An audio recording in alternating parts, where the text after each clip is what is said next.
What is up, obscure mic people? It's Bark, and I've got a rare one for you today. And it is the Kel, K-E-L, not to be confused with Keenan and HM-2D. My copy came with a brochure, a flyer, with a frequency response that looks really flat. Comes in a nice case. Has a shock mount.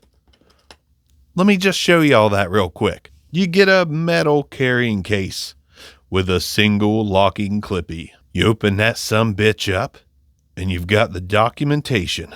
And luckily my model came with the original shock mount. And of course, you've got the microphone, the Kel HM-2D.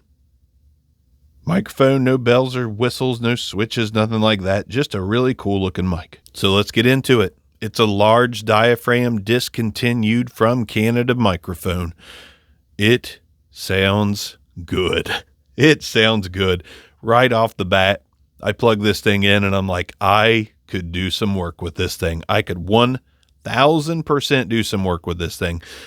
I paid a little over $200 for it, actually. I just had to have it. I'm trying to corner the market on the Kel review videos, and to do that, you gotta have them. Not to mention, I really like the gunmetal gray look. It's just kind of new and different and sleek. It's got that pill look to it. I just threw a plosive into it, so we already kind of started that, but man, does this thing sound good. Let's go ahead. Since I'm running it through the Focusrite Vocaster 1, I'm going to hit that magic button to get some warmth on this thing and some compression. 3, 2, 1, go. All right. Now I've got warmth, compression, Vocaster 1, inbuilt DSP, which I think is really good for a $99 device. I think it's $99. Let's turn that back off. Now we're back to the sound of the mic. And it doesn't suffer much from turning processing off. It actually sounds perfectly fine. I don't even know if I would use processing on this thing. De-esser, of course, a little bit. I do hear a little bit of sibilance here and there, but it's nothing crazy. This mic is cool. I get excited about stuff like this. This is a freaking killer mic. I don't ever say that. Don't know why that happened. Let's throw some plosives into it. Peter Piper picked a peck of pickle pineapple pizza. Handles plosives like a condenser. Peter Piper picked a peck of pickle pineapple pizza. Now when you get right on top of the Kel HM-2D, this is what it sounds like. When you're right on top of the Kel HM-2D, this is what it sounds like. Let's go ahead and do some off-axis rejection on the microphone. We're going to turn it 90 degrees, off-axis rejection. Still a little loose in the shock mount there. 180 degrees. We're going to stick to the same 90 there. I don't have much cord right now. I'm redoing parts of the studio, so not as easy to film videos as it has been. And not to mention, it's still cold in Ohio. A cold, dark Ohio sky. I know one of you out there are looking for Kel mics.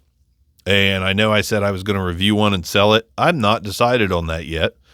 This is one of the best mics I think I've tested in a while. As far as obscure, discontinued, all that good stuff. I really like the way my voice sounds on this microphone. It's got a little bit of grain up top, but it's just more clarity with the nice low end, and the mids are not have and F-bomb edit. I try not to throw those F-bombs in there for people that don't want to hear that. But this thing's got some unoffensive, fantastic mids. This whole thing is just kind of knocking my socks off right now. It just sounds good. Sounds really, really good.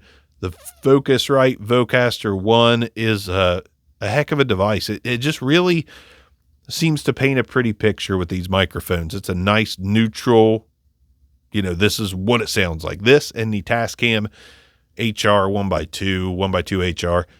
These two devices just sound really good to me for budget devices. So the Kel HM-2D, man, I don't know when you're going to find this. I don't know how much you're going to have to pay for it. It is rare. It is hard to find. I had never even seen it nor heard of it until I happened to stumble upon a listing that I just had to have. Had to have it right then and there. No BB-SAR on this one. There's just not enough. There's not enough out there.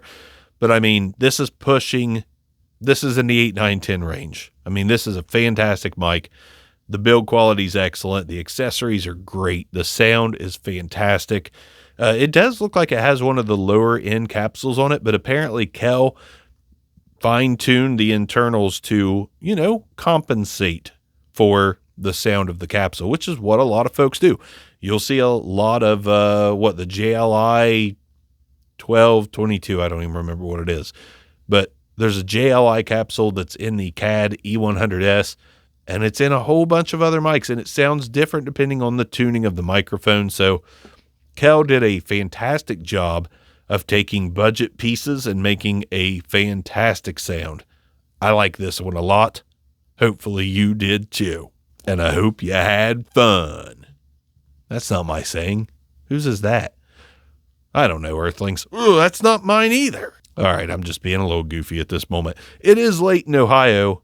I'm thinking about live streaming with this one in the next, in the coming days. I don't know.